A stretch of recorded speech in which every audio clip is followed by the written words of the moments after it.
eder.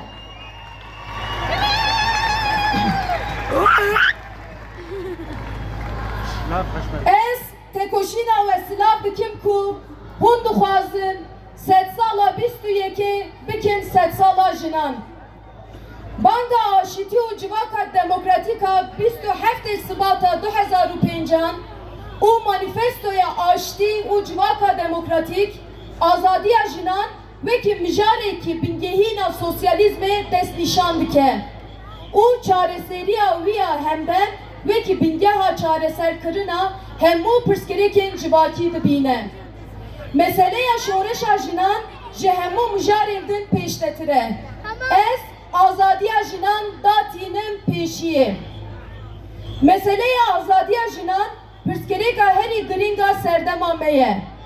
Şertê gihîştina civaka demokratîk, şertê bingehîna sosyalîst bûnê, têkiliya demokratîk ve kev û azad bi jinan re ye.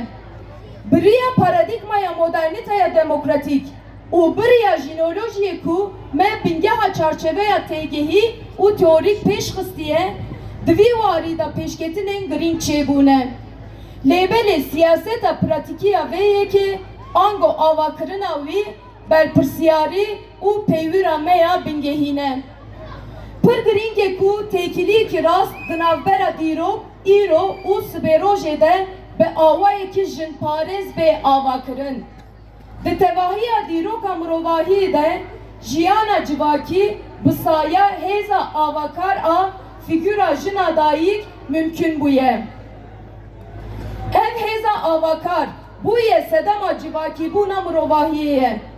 Xala herî girîng li vir ev e ku avakirina mirovahiyê ji hêla jinan ve û li ser bingehekî komînal hatiye avakirin. Ev yek pir girîng e û rasterast ve azadiya jinana îro û sibêrojê ve giredayî ye. Ev her du xal hem ji boy hişmendîkirina li ser koletiya jinan û hem jî ji boy avakirina jina azada îro û sibêrojê girîngin.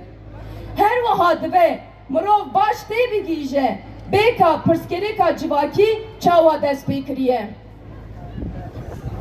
Bêyî ku em pê bigîjin bêka jinan çawa civaka dayîk salarî li ser bingeha komînal ava kirine, dûra mêrên nêçîrvanên kujerê kastîk civaka dayîk salar çawa perçe kirine û bi vê yekê re dîroka koletiyê